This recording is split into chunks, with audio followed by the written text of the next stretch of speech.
ഉഗ്രമൂർത്തിയായ കരിഞ്ചാമുണ്ടി തെയ്യം കെട്ടിയാടിക്കുന്ന പഴയങ്ങാടി മൂലക്കിൽ കിളിർക്കുടിയൻ ധർമ്മദൈവസ്ഥാനം കളിയാട്ട മഹോത്സവത്തിനൊരുങ്ങി.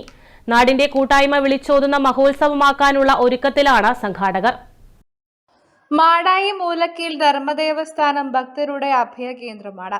ഉഗ്രമൂർത്തി കരിഞ്ചാമുണ്ടിയും ധർമ്മദേവവും പൊട്ടൻദേവവും ഗുളികനുമാണ് ഇവിടുത്തെ പ്രധാന ആരാധനാമൂർത്തികൾ. ഏപ്രിൽ 28 മുതൽ 30 വരെയാണ് കളിയാട്ട മഹോത്സവം നടക്കുകയെന്ന് സംഘാടകർ പറയുന്നു.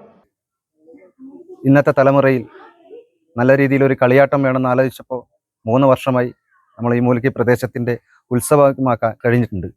അതുകൊണ്ട് തന്നെ നല്ല രീതിയിലുള്ള സഹകരണം നമ്മുടെ നാട്ടുകാരുടെ ഇടയിലും അതുപോലെ സന്നദ്ധ സംഘടനകളും കുടുംബക്കാരും പ്രദേശവാസികളൊക്കെ ചേർന്ന് നിന്നുകൊണ്ട് ഈ കുടുംബത്തിൻ്റെ കളിയാട്ടം നല്ല രീതിയിൽ കൊണ്ടുപോകാൻ നമ്മളോടൊപ്പം ചേർന്ന് നിന്നിട്ടുണ്ട്. അതുകൊണ്ട് ആ സഹായം കൊണ്ട് തന്നെയാണ് ഈ വരും കാലങ്ങളിലും നമ്മുടെ ഉദ്ദേശ ലക്ഷ്യങ്ങളിലെത്താൻ നല്ലവരായ നാട്ടുകാരുടെയും കുടുംബങ്ങളുടെയും സാന്നിധ്യം ഉറപ്പുവരുത്തിക്കൊണ്ട് കളിയാട്ടം നല്ല രീതിയിൽ നടത്തണം എന്ന തീരുമാനമായിട്ട് നമ്മൾ വന്നിട്ടുള്ളത്.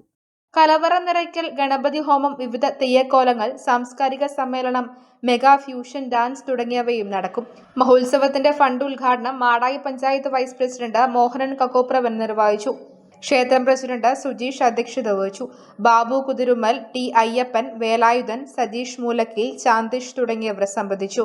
News bureau, Pazhayangadi.